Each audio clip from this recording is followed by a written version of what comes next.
የትገኛ ደስታ ከእግዚአብሔር መንፈስ ውስጥ ነው የሚገኘው። የእግዚአብሔር ደስታ የሚገኘው ከሆነ ሕግ ውስጥ አይደለም። እኔ ከሕፃንነቴ ጀምሮ እንዲህ ነኝ ከምትል ውስጥ አይደለም።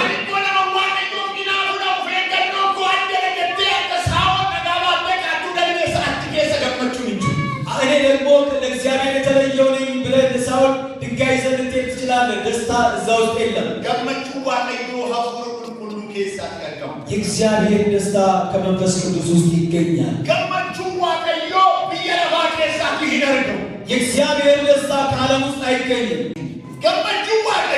የእግዚአብሔር ደስታ በእግዚአብሔር ጸጋ ይገኛል። የእግዚአብሔር ደስታ በእግዚአብሔር ጸጋ ውስጥ ይገኛል። እኛ ክርስቲያኖች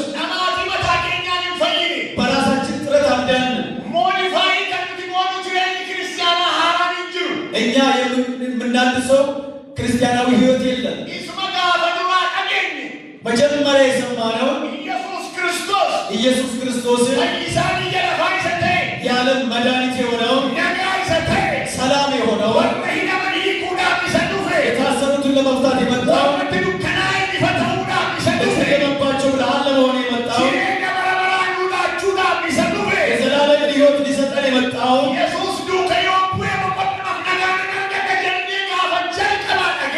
ኢየሱስን ብንከተል ሰላምና ደስታ እናገኛለን ብለን የሰማነው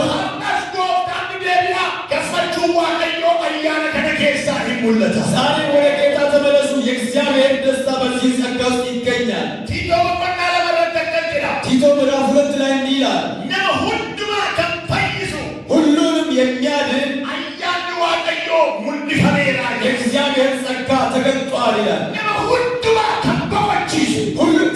ሁሉንም ሰው የሚያሳርፍ ሰው ሁሉንም የሚታደግ ከችግርና ከመከራ ሁሉንም ሰው የሚያድን የእግዚአብሔር ጸጋ ተገልጧል ይላል። ዛሬ ብዙ ሰው በእግዚአብሔር ጸጋ የሚገኘውን አይደሰትም። በቤተ ክርስቲያን ውስጥ ደስታ ለማግኘት የሚያስበው በትንቢት ውስጥ ይመስለዋል። ወደ ጌታ ስንመጣ ወገኖች ነቢይ ለመሆን አልመጣንም።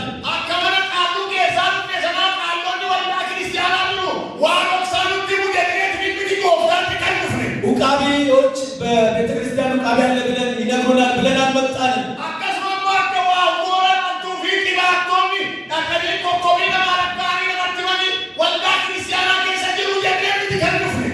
ሟርተኞች በኮከብን አይቶ እንደሚናገሩ በቤተ ክርስቲያን ውስጥ አሉ ብለን አይደለም የመጣነው። ደስታችን ለእኛ የተሰቀለውን እሱን በማመን በኢየሱስ ክርስቶስ ውስጥ ለዓለም ሞኝነት የሚመስለውን ለሰው ደስታ ሰጥቶ የማያልቀውን ምንጩ የማይታወቀው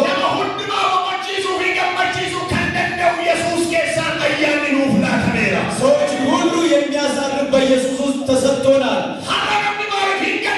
ዛሬ ሰው ለምን ያዝናል? ቃል እየሰማ ያዝናል፣ እየዘመረ ያዝናል፣ እያጨደ ያዝናል፣ እየነገደ ያዝናል። ዲግሪና ማስተርስ ፒኤችዲ እየተመረቀ ያዝናል። ደሞዝ በዶላር እየተከፈለ